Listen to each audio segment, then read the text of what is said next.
And here we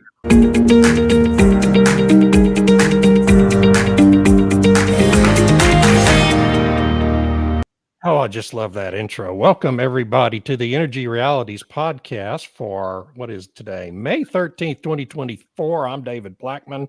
It's my week to host this shindig. With me today are fellow panelist Stu Turley, the CEO of Sandstone Group, the company that, well, it's a wide-ranging company. It produces this podcast and many others and is engaged in all sorts of investment business as well. Stu, how you doing this morning? it's a beautiful day in the neighborhood. It is a beautiful day in Texas, too. Next up, we have Tammy Nemeth. Tammy, where are you today? You in Canada or the UK? I'm in the UK today. All right. She's in the UK today. She's also in Canada. She goes back and forth all the time. We never know where she is. It's a real mystery. And then there is Irina Slav. We know Irina is in Bulgaria today, right? Yeah. Yep. How you doing today? I'm great, thank you. Well, good. And our special guest today is a wonderful writer, author of a new book called Very Convenient Warming, which is, how many books does this make now, Gregory? Gregory Wrightstone, by the way. Well, this is my second of on this topic. Yeah, and I have your first book, and I'm sorry, I'm old, I'm forgetting the name. What's the title? Inconvenient Facts. I met you 5 or 6 years ago now. You were at a TIPRO conference in Houston, Texas. I remember. Yeah, and it's a wonderful book. It's full of amazing facts about the truth about the climate and climate change in general. And we're really honored to have you with us today, Gregory. Well, thank you. Just that book just won't die. It was back as a #1 bestseller in several categories a month and a half or 2 months ago because my girlfriend Candace Owens has been pushing. She just loves me and my book, and she has a big audience, a huge audience, and she's been referencing it. So the sales of that first book just are really strong, and this new book was just released. It will be it will get to #1. Maybe since we're now here with David Blackmon, Stu Turley, Irina Slav, Tammy, let's get it to #1. Absolutely. Let's do it. Tell us about your background. It's just so folks know you're not just some guy writing a book, right? You're an actual scientist. Tell us about your background. I'm a geologist. I did that actually as an employed geologist, did exploration work all over the world, including Algeria. I was at the forefront of the shale gas revolution in the Appalachian Basin. That got me tour around India and speak at conventions in India, China, and elsewhere. And I got hooked by the climate nonsense. I knew as a geologist, some of what we were being told was false, and I suspected other things were. And so the first book was really an exploration for me, finding out what is the truth. And what I found out, frankly, angered me. I saw that scientists were not telling the truth about climate change, about what's actually happening. In fact, just the opposite in many cases. Well, I don't want to dominate the conversation here. I want to open it up to my fellow panelists for questions. Who wants to pose a question to Mr. Wrightstone? Can I, before we get into that too, I should mention that I have been accepted as an expert reviewer for the Intergovernmental Panel on Climate Change. Right. And I'm also leading the CO2 Coalition as their executive director. I've recently been basically the face of this group and the spokesman. And now we're approaching 170 members that are top scientists in the world. They include John Clauser, who sits on our board. He's a Nobel laureate in physics, Will Happert-Dicklands, and a number of Dick doesn't sit on our board anymore, but Patrick Moore, co-founder of Greenpeace. So these are serious scientists dealing with a serious subject, and we stick to the science and try and stay away from the politics. It's hard to do it with this subject matter. Yeah, it is hard to do because it's also intertwined these days, and it's unfortunate, but that is the way it is. Somebody, did I interrupt someone? Let me just drop this in here real quick. This is Al Gore.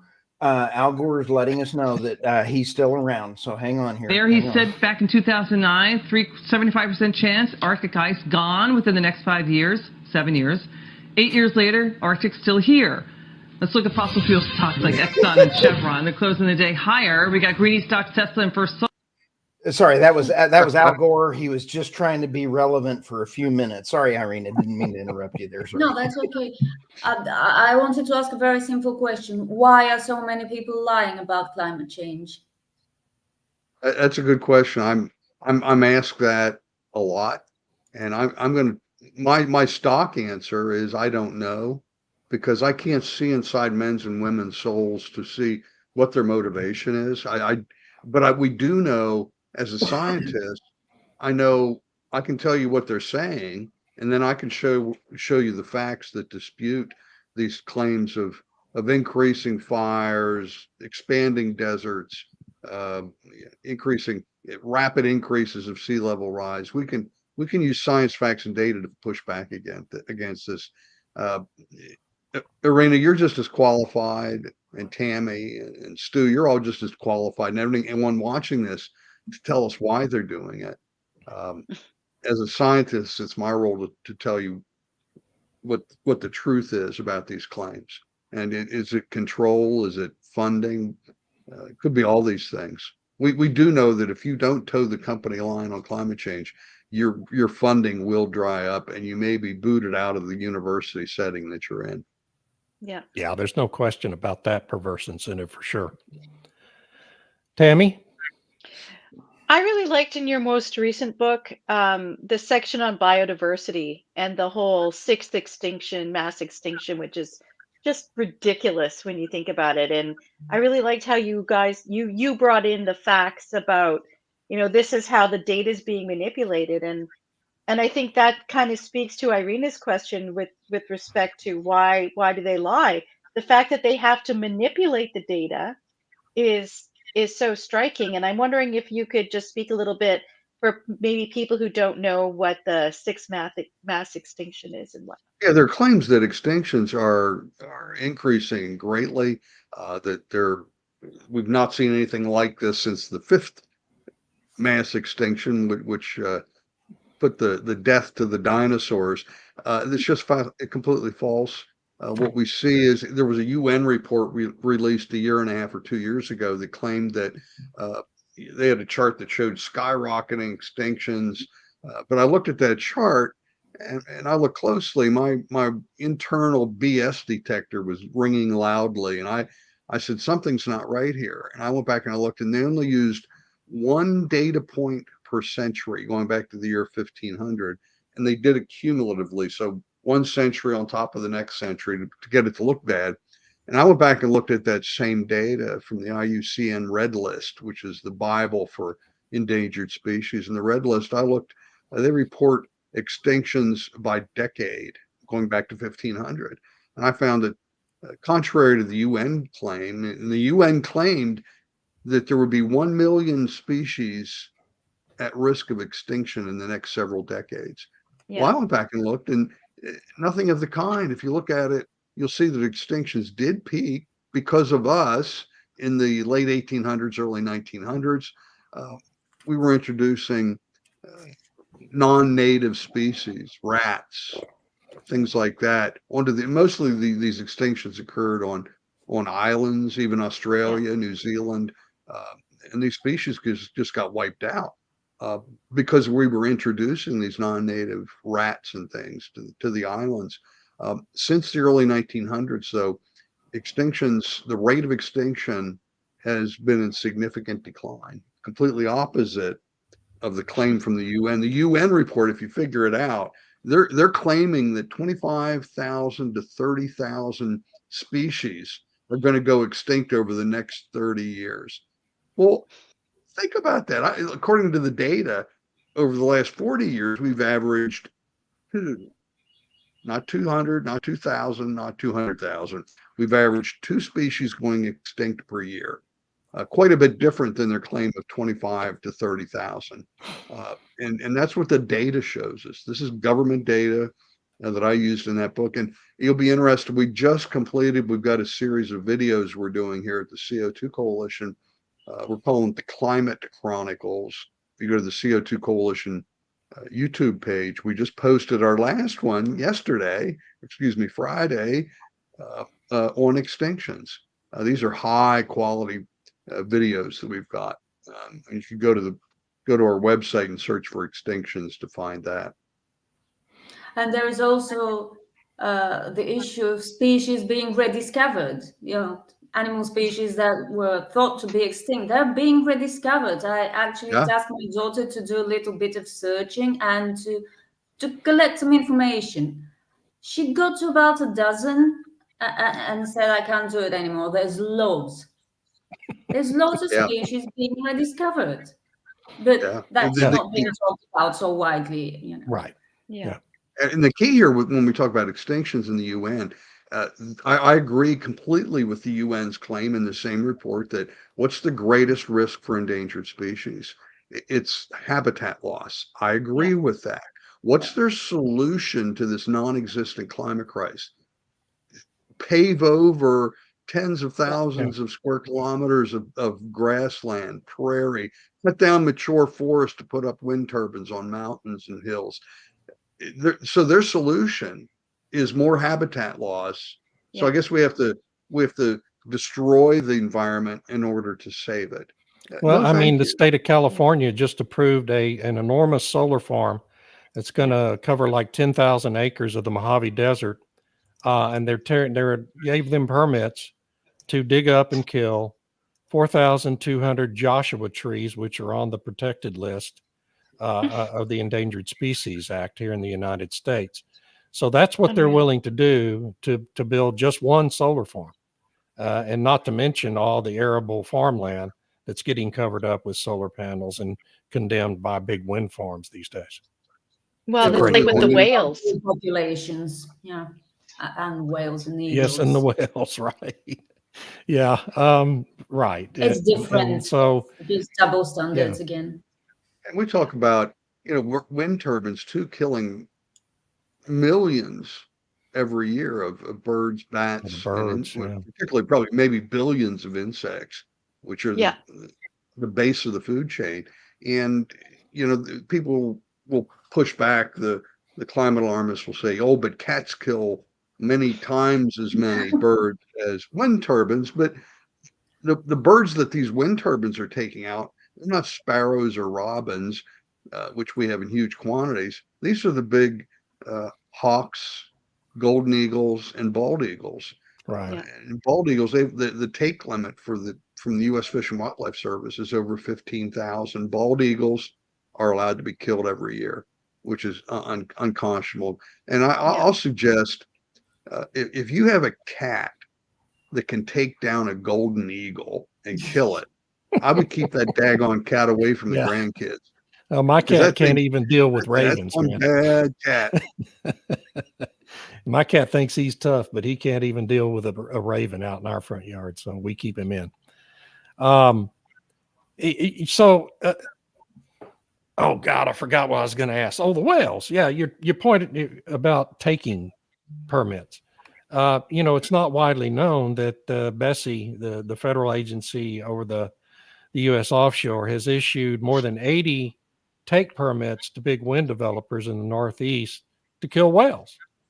But at the same time, NOAA, another federal agency, has issued a study assuring us that the wind farms have no impacts on the whales. Well, folks, the reason you ask for a taking permit is because if you're a developer, your project is going to kill whatever species you're getting the permit to kill. Okay. And so I just wanted to make that point, and I'm sorry to cut in there. And the whales that they're talking about are the North Atlantic right whales, which are maybe some of the most endangered. Yeah. It probably is the most endangered species on Earth.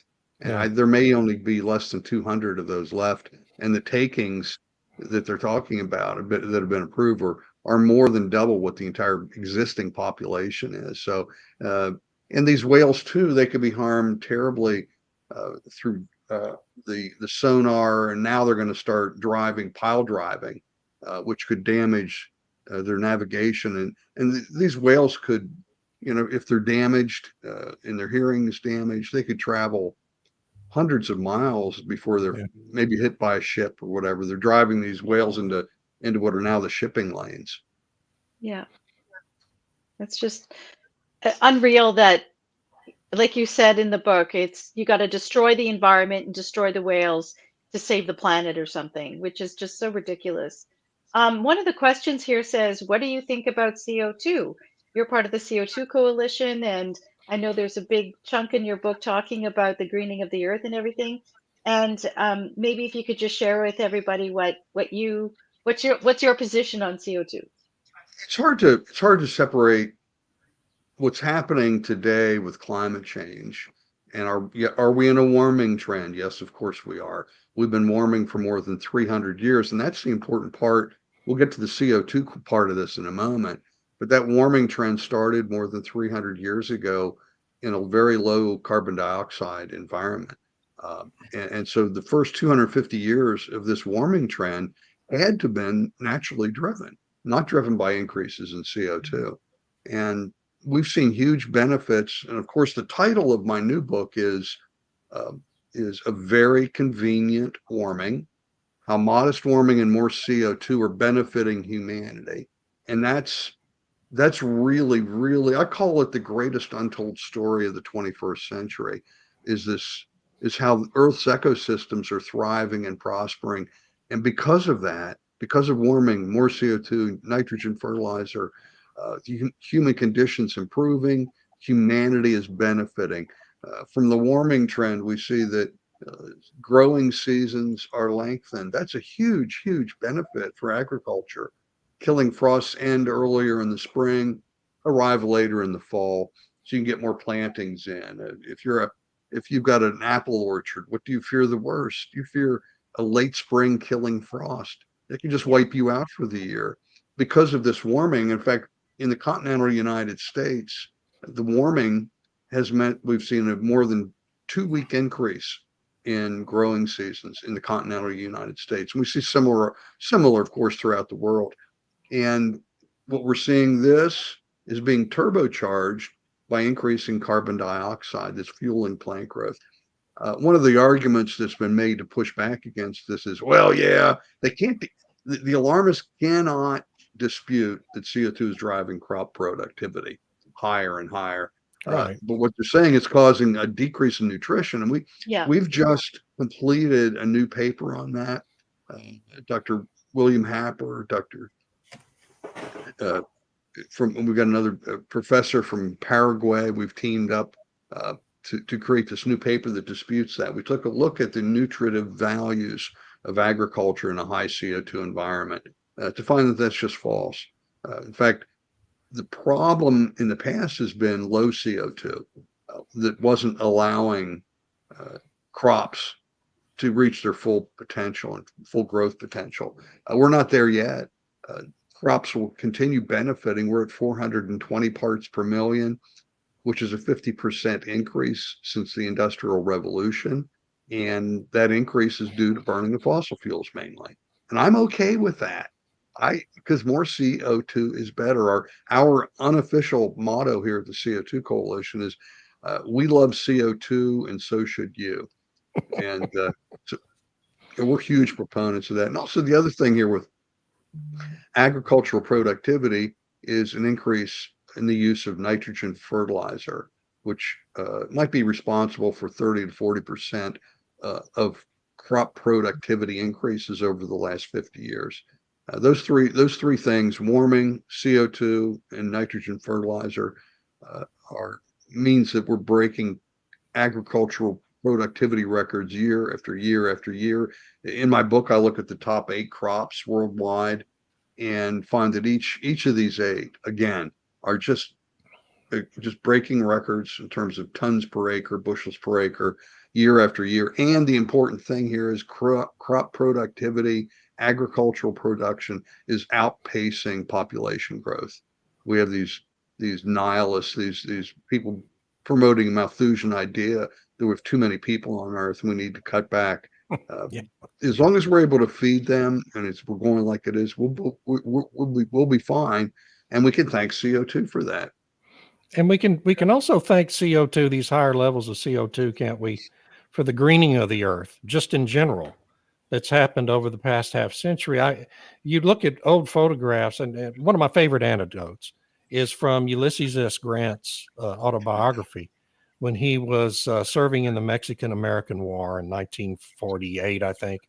He was on a military march from Corpus Christi, Texas, over to Laredo, Texas, to go into Mexico during that war.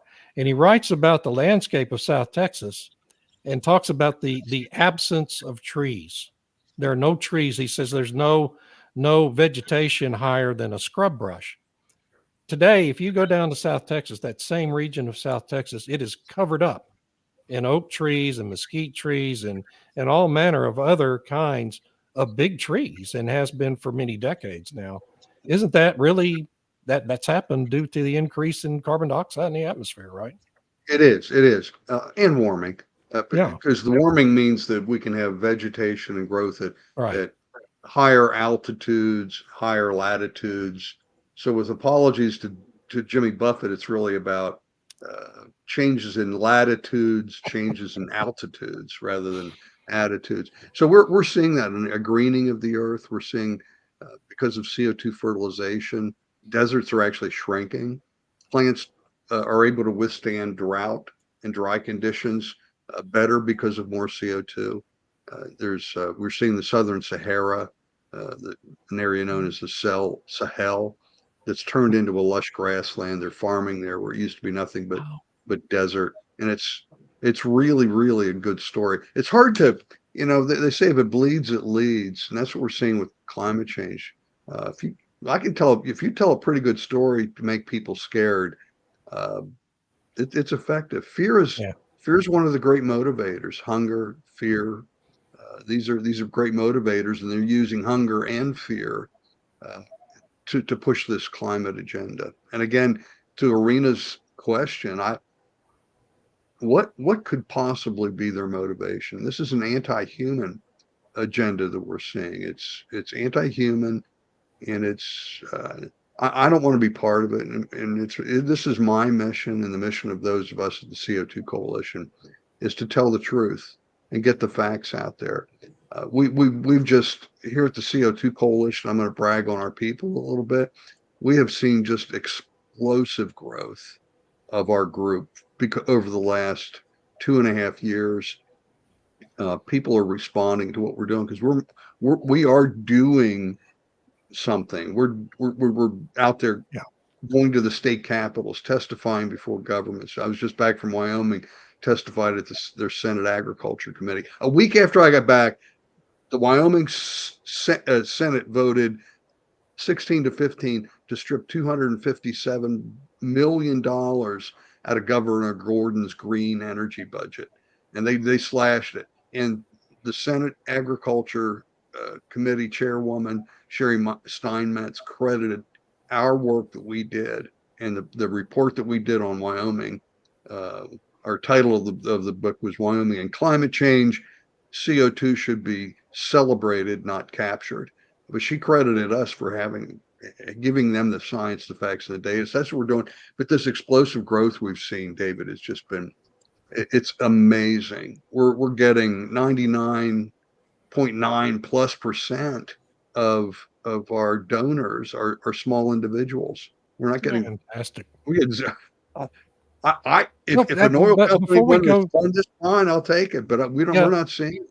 So this is a good time. Tell people where they can go to contribute to your efforts. Before we have another good question from a viewer, but tell folks where they can go to contribute to the effort. It's CO2coalition.org. There's a donate page there. It's easy to find. And you'll also find it at that website, CO2coalition.org. It's a wonderful, full of facts. I've been told it might be the best site about climate change.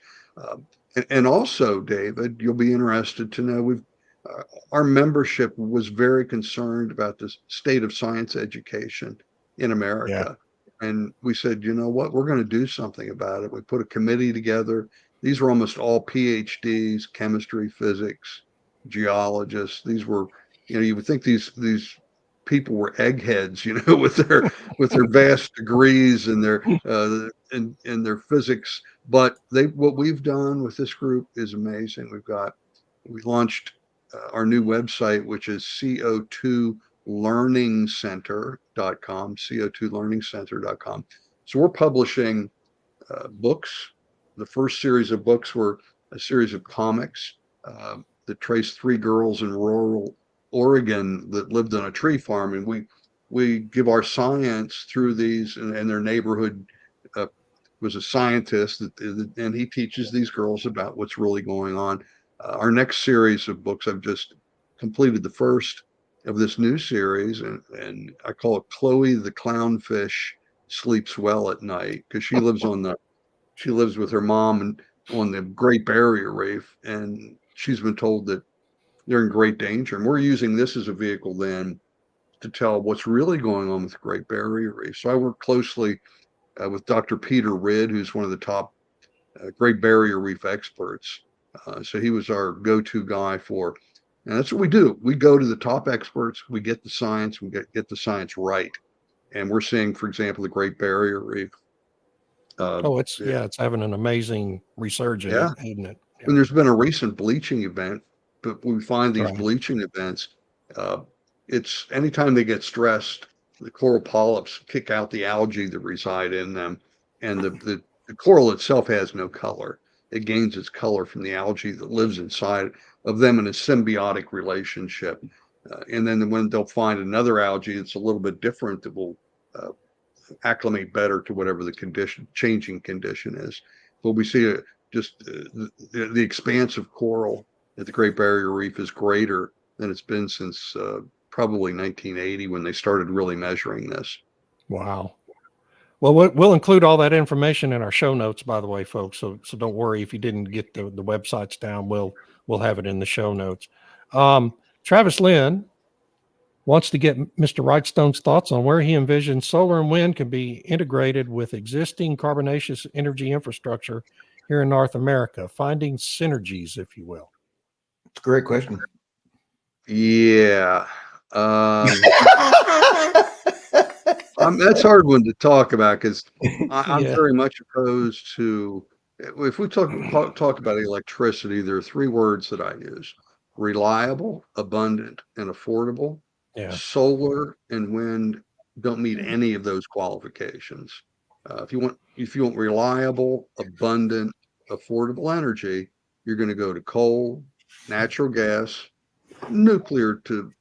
In some bit, nuclear's got its own problems with, in particular, even if we embraced it fully today, we're 30, 40 years away from having enough nuclear derived electricity. So we're back to coal, we're back to natural gas, and the United States of America truly is the Saudi Arabia of natural gas. In particular, we're seeing that in the eastern United States, where we have the Marcellus Shale, which is the largest natural gas field in the world by far.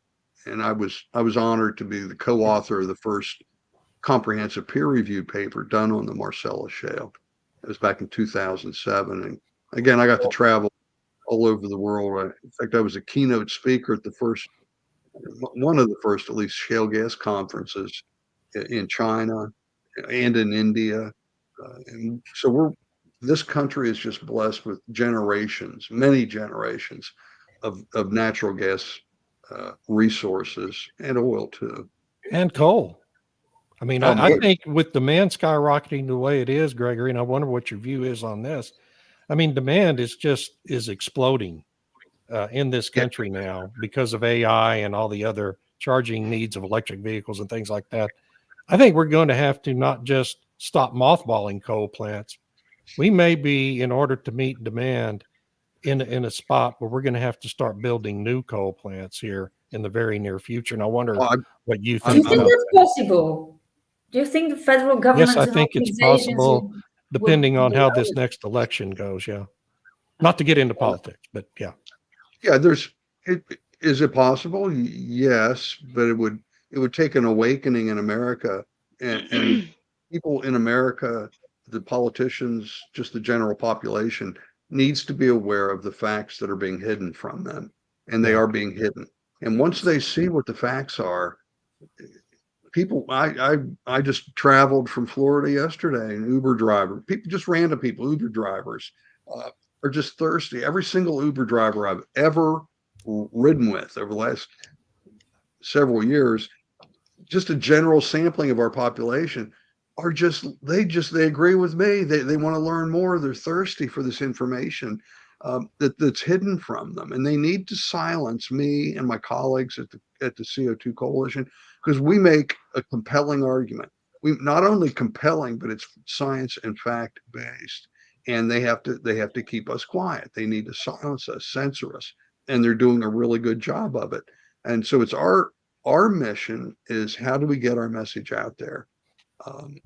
And there's coal. I just got back from Wyoming. As I said before, we toured the Black Thunder mine, which is the largest coal mine operation in North America. And what an amazing adventure that was. I was there with Dr. William Happer and Dr. Byron Sepoyan and myself. We had a team that toured Wyoming. We spoke at 3 universities concerning what's going on, Wyoming specific data. And we're doing that across the United States, not just for Wyoming. I'm completing a study now on Arkansas. We've done regional studies on the Midwest and working on one for New England to show people what's actually happening with temperature. And we went to Wyoming and we looked at the NOAA data, United States Historical Climate Network data, to find that heat waves and maximum temperatures occurred 90 years ago during the Dust Bowl years. Well, Gregory, I can't thank you enough. We probably should move on to the next segment of our show now. You are welcome to stay with us. We look at some stories from the past week every episode and comment on those. And you are more than welcome to stay with us if you would like to for that segment. I definitely would like to, but I am absolutely swamped with work. Okay. So all right. I'm doing the Lord's work. That's good. That's good. If you're busy, it's great. I wanted to Incredible. add that I loved the video that you guys did, or the climate conversation documentary video. That was really, really good. Really good. It came out before Tom Nelson's Climate Change the movie, but I really like the way it was done to show that you can have a conversation about this. And it's like what you said about the Uber drivers. There's people want to know more and have a conversation, but it's really hard to have a conversation when the first thing out of the mouth is, do you believe in climate change? And, they want you to make some kind of religious declaration, Right. like the Apostles' Creed or something. And then it's a lecture, not a conversation. And I just wanted to give you a shout out for that, because I really enjoyed that and my kids enjoyed it as well. Good. God bless you. Thank you very much, y'all. Thank you for having me on. Thank And you. Gregory. a shout out to your entire coalition, Gregory Wrightstone, and thank you so much for everything you're doing. Dr. Patrick Moore, we're reached out to him to get him on here as well. I've loved my conversations with him and others from your coalition. We are so happy that you stopped by. Thank you. Thank you so much. Gregory. Thank you. All right. Well, let's go to the headlines. Stu, take it This away, is so buddy. great that people are listening. Sorry, David. I'm just Yes. very, very, very pleasantly surprised. Surprised? My God, we And have it's a not a wonderful taboo. You product. can have a conversation. Yes. With some Yeah, people. but it feels like this propaganda is seeping into people's brains, and right. it's making them numb. They're not questioning, because people don't really tend to question what they watch on the news or read online. Yeah. But apparently that's not true, and it's great. It is Because great. once again, the climateers are overdoing it. They're going in too hard, and it's backfiring. And this is excellent. Who could have seen that coming? Irina, I do want to say that it is Substack. It is great authoresses like you, and I Just call us all first, please. speeches. False, trying to come up with feminine words. I know where your goat is tied up, and I just know run over there and yank your goat whenever, and it's You're a bad man, Stu Turley. Yes, I am. And it's so much fun because people need the truth. And I think that's one of the only reasons that our podcasts are doing so well is people are hungry, just like the Uber drivers that Gregory was talking about. Yeah. So, and I agree. I have to get my Bulgarian accent fixed. I've got to work on that because I have to practice with Irina. Everybody follow Irina Slav on her Substack. Bulgarian accent. It's a wonderful way to start the day, folks. Okay, sorry, I didn't mean to ruin your day there, David. These are your stories. Yeah, And Tammy and Irina, I absolutely, David Blackmon's Energy Absurdity of the Day is one of my biggest treats of the day. David, I've got the video. If you're ready, why don't you tee up the video on this one, because this is the lamest just oil protest ever. Protest I have ever seen, and it is. Go ahead and tee it up. All right, let's take a look, folks. Here we go. This is the Magna Carta in the English library, the British library, excuse me. These two ladies doing their best with a hammer and chisel to break that glass. And they would have wrecked it. They would have ripped it They up. would have totally wrecked it. Yeah, if they could. There's only 4 left in existence. This Yeah. famous document is about the rule of law. Okay, I don't want to. So they're going to break the law because it's about the rule of law. David, let it They run. can't even do that. Yeah, let it run, but let's turn the sound down a Standing little up bit. against it. There's really no sound, David. And this is the lamest thing I have ever seen. Look at these older women that are going, just one of whom is an Anglican priest, by the way. Yeah, The the one on the right. She's been arrested before. She was acquitted by a jury because she went up on top of a train to stop it from going or whatever to protest. She was arrested in 2019, 2021. She got off whatever by the jury. She wrote a book called Bodies on the Line about her experiences. She was part of establishing an eco church in Bristol. wow. So they're going to glue themselves now? Yeah, so then they glued themselves together and they were going to glue themselves to the Case. because then they'd have to break the case or whatever to get their hands off. I mean, and so so she, as a reverend, is really replacing Christianity with the worship of Gaia. That's, which is just great message awful. to send to the parishioners. I'm losing brain cells watching this. It's...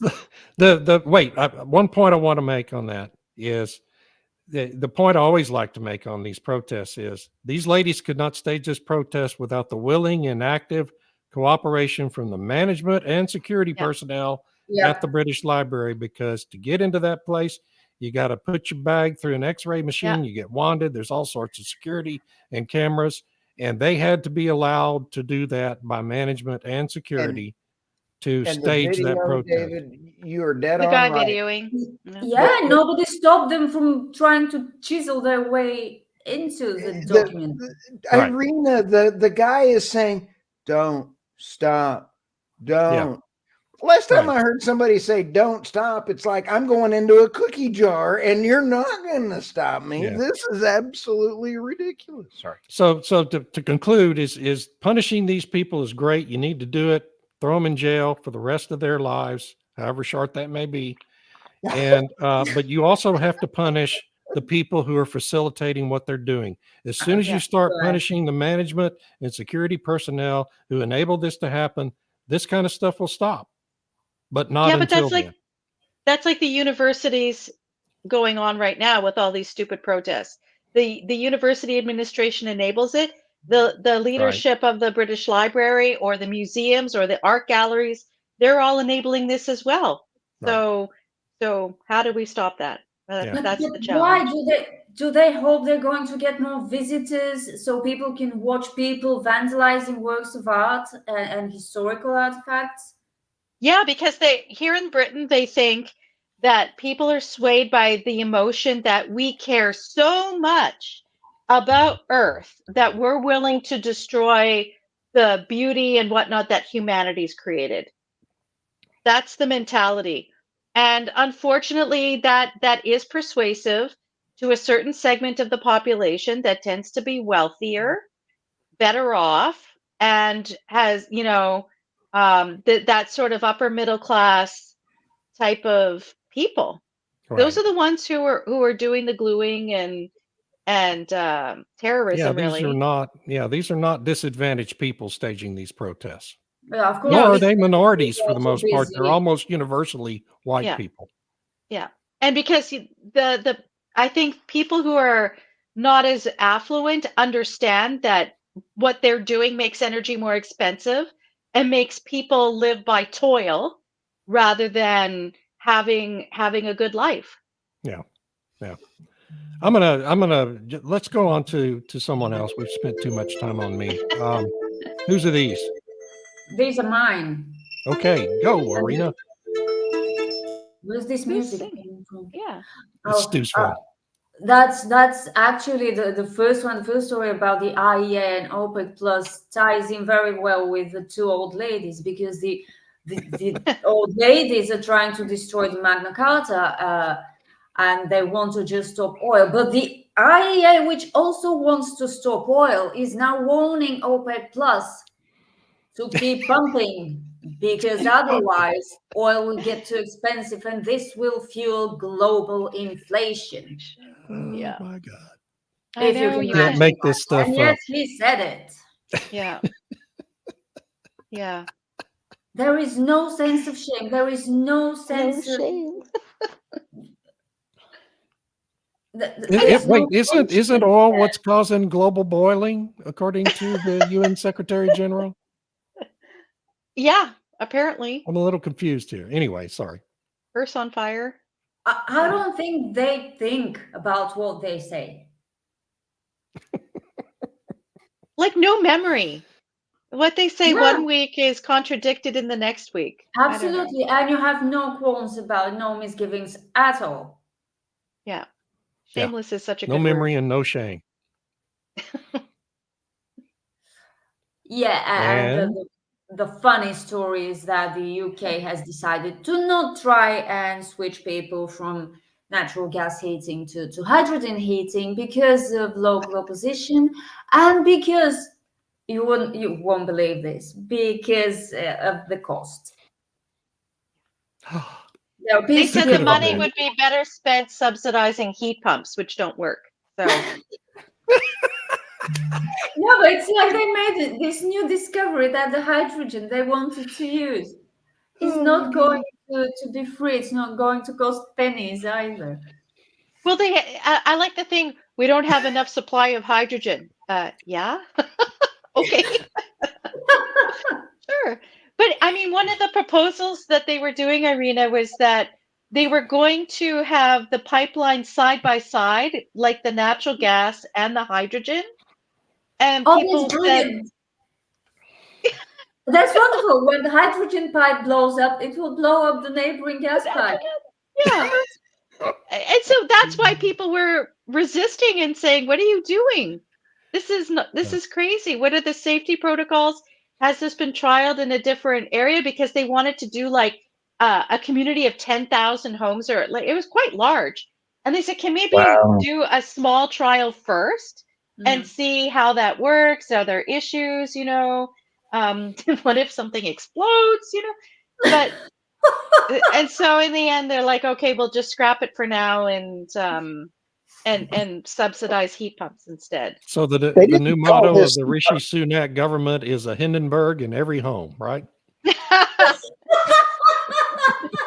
David, I was about to do the same joke, except I was saying, I could see a model sitting there and going, here's the Hindenburg for the logo instead of an H2.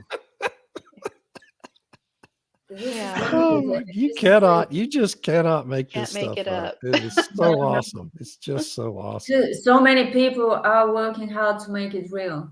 Yeah. Who's Okay, these?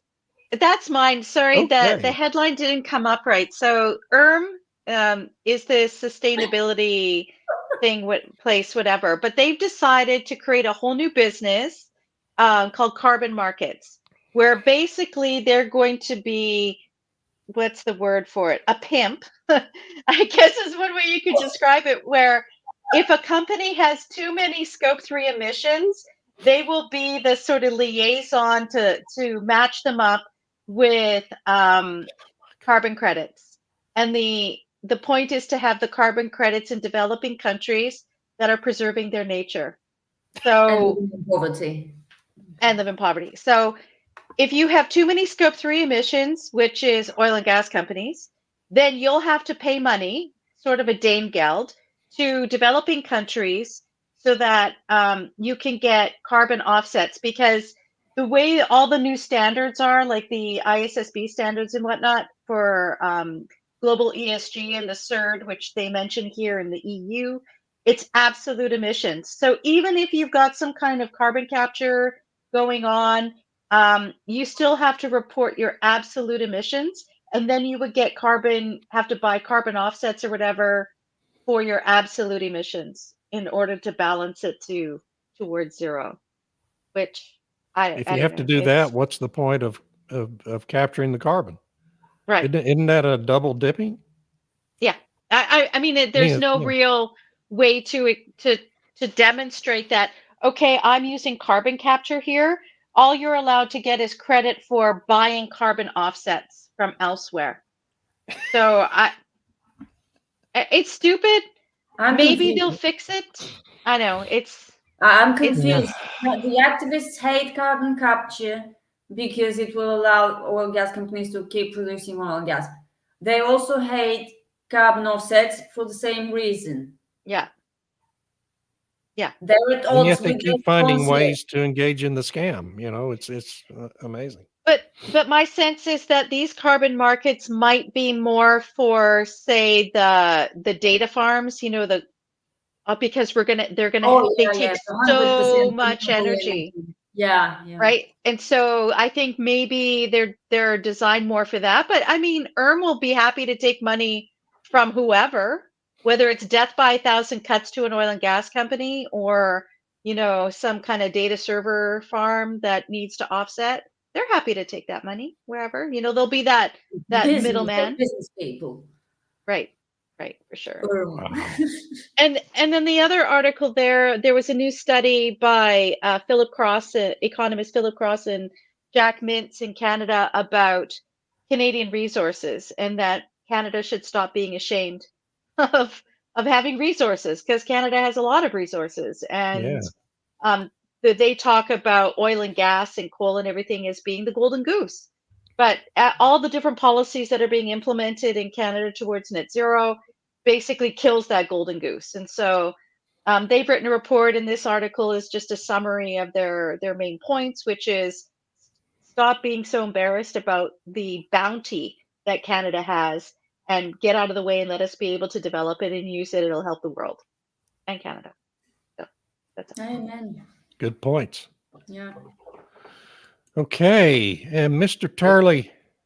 Yes. How are you guys? Hey, I've got just a minute here. I got to give a shout out to the 25 states for suing over the regulatory issues. This is actually a home run. I think that when you take a look at those 25 states and compare them where you want to live with the cost of energy in the United States, they actually are where you want to live. So take a look at those attorneys in those states, cross-check in the U.S. If you're not in one of those lawsuits, those states that are suing the federal government for their legislation through regulatory actions, move. The next one, the Pragmatic Environmentalist of New York, has got a great article And I need to step out, and I hope everybody has an absolutely wonderful week. And sorry about that. Thank you, Stu. Thanks, Stu. LinkedIn user. When did the plus get added to OPEC plus? That was in November of 2016. Either you're an oil exporter or an importer who falls in the plus category. The plus category includes Russia, Mexico, and 8 other countries that are not members of OPEC, but are Central exporting Asian. countries. I'm sorry, what? Central Asian producers, Kazakhstan, Azerbaijan. Right. Yes. Yes. And so, OPEC plus consists of 8 more countries than OPEC does. But OPEC is increasingly losing its identity. Just last week, they decided to drop what a monthly measurement they had been producing that they referred to as the call on OPEC volumes, which is demand for OPEC's oil. And now are going to change that to publishing a call on OPEC plus instead. And so OPEC is kind of, the longer this coalition goes on, which has been very successful for the most part in supporting oil prices at the level they want. OPEC is increasingly losing its identity. And the other thing I'll add is just that OPEC controls about 30% of global production, whereas OPEC plus controls about 42%, I think, is the latest number. Yeah. Yeah. And thank you for that great question. That was really good. Jeff Chestnuts gave us kudos for our great segment with Gregory Wrightstone. It really was. Yeah. And so where do we go? I guess maybe we have concluded our discussion here. I wanted to add, because David, you had that great absurdity post today about the culling for climate, and Roger Pilkey Jr., I just put that in the comments there. Mm-hmm. He also took that up this morning on his Substack. So if people want to know more about that little crazy.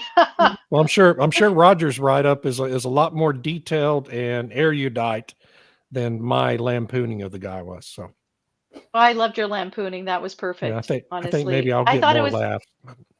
I thought it was hilarious that the guy was like, well, I'm pulling this not because I was wrong, but you misunderstood me. I don't know how you misunderstand. We need to cull people off the planet. They were pretty clear in the comments. It was really funny.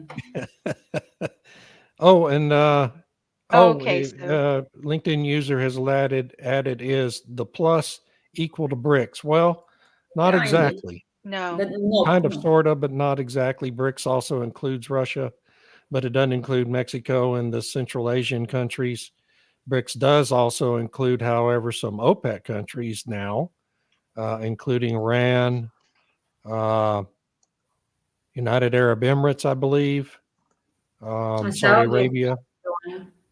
And so BRICS also controls over 40% of global, or at least represents over 40% of global oil production, is an increasingly powerful trade organization because of that.